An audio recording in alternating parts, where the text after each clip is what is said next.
Bonjour à tous, bienvenue sur la chaîne Révélation et Aventure.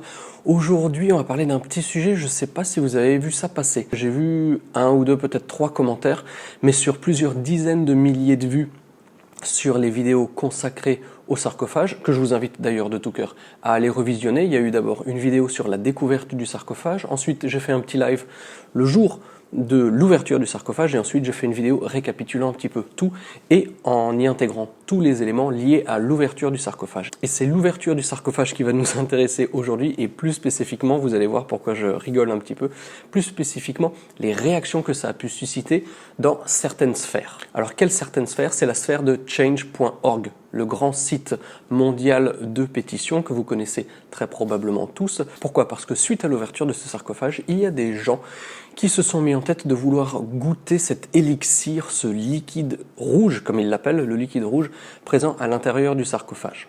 Alors, j'ai mon ordinateur, je vais regarder en temps réel entre le début et la fin de l'enregistrement de cette courte vidéo. On est aujourd'hui samedi matin, il est 6h18 et nous avons actuellement 28 812 signatures. Leur objectif apparemment c'est 35 000, je ne sais pas ce qui va se passer après 35 000 signatures, toujours est-il que cette page elle existe. Et le titre de cette page, tenez-vous bien, c'est « Laissez les gens boire le liquide rouge du sarcophage ». Donc laisser les gens boire, comme s'il y avait, comment dirais-je, une ferveur populaire qui s'était emparée de tout ça et qu'il y avait vraiment un mouvement qui venait contrer cet engouement populaire. Non, c'est tellement fou, j'aurais jamais pensé que des gens puissent avoir cette idée, en tout cas cette envie. Et donc quand on se balade un petit peu sur la page, il est mentionné que donc ils aimeraient boire ce liquide rouge, je cite, sous la forme d'une sorte de boisson énergétique gazeuse afin que nous puissions nous approprier ses pouvoirs et enfin mourir. Par contre, le ministère des Antiquités égyptien a très rapidement calmé un petit peu toutes ces ardeurs en rappelant tout simplement que l'intérieur du sarcophage ne retenait pas une sorte d'élixir ou autre, c'est simplement des eaux usées.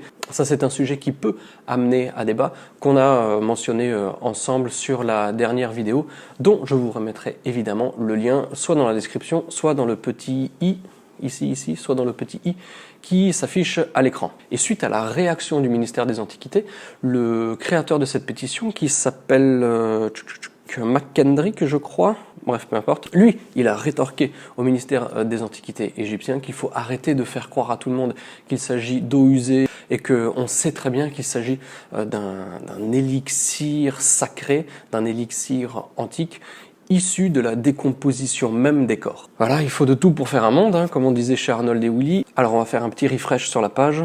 Donc on était combien? 28 812, c'est ça? Et là on est à 28 817 déjà. 5 nouvelles signatures depuis qu'on a commencé la vidéo. C'est bien, on avance.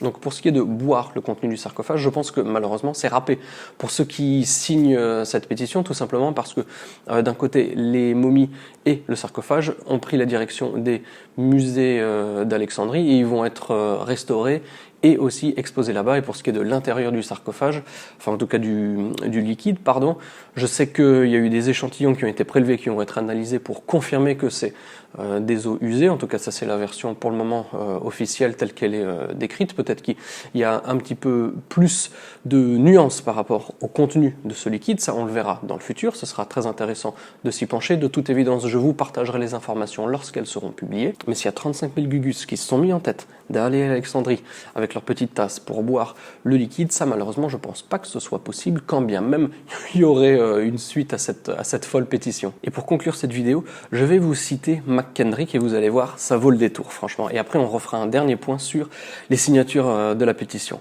Donc McKendrick, le créateur de cette pétition, il nous dit: la découverte du sarcophage noir à Alexandrie a suscité l'intérêt du monde entier et a été immédiatement perçu par nos amis comme un symbole d'espoir. Les gens ont eu une opportunité qu'on leur a souvent refusée ces derniers temps, à savoir imaginer un avenir plus brillant, plus optimiste, où la terre serait brisée, déchirée et consumée pièce par pièce par les dieux égyptiens immortels furieux. La possibilité de déclencher cette malédiction, la malédiction, on en avait parlé dans la vidéo que j'avais faite, je crois que c'était lundi dernier, car là on est samedi matin, je l'enregistre, mais je vais laisser passer le week-end et je vais vous la mettre, la vidéo, lundi matin.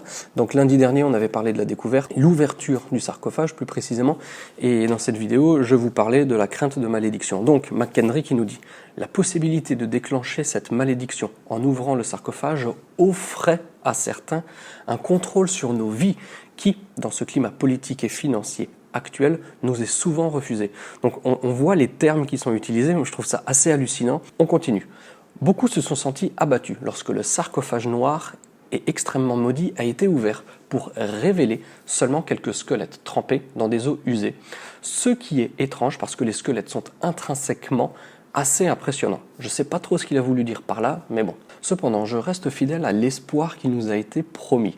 Et je crois profondément qu'en consommant le jus des squelettes sous la forme d'une boisson énergisante, riche en caféine, nous pouvons encore entrer dans une ère de ténèbres et de désespoir sans fin. Il y a un petit peu tout qui se mélange entre le bonheur et l'envie d'apocalypse, l'envie de fin du monde, et tous ces éléments sombres qui pourraient arriver seraient perçus comme enfin la révélation, l'ouverture, la lumière qui se révélerait enfin au peuple de notre jolie petite planète. Et je conclus avec sa dernière phrase.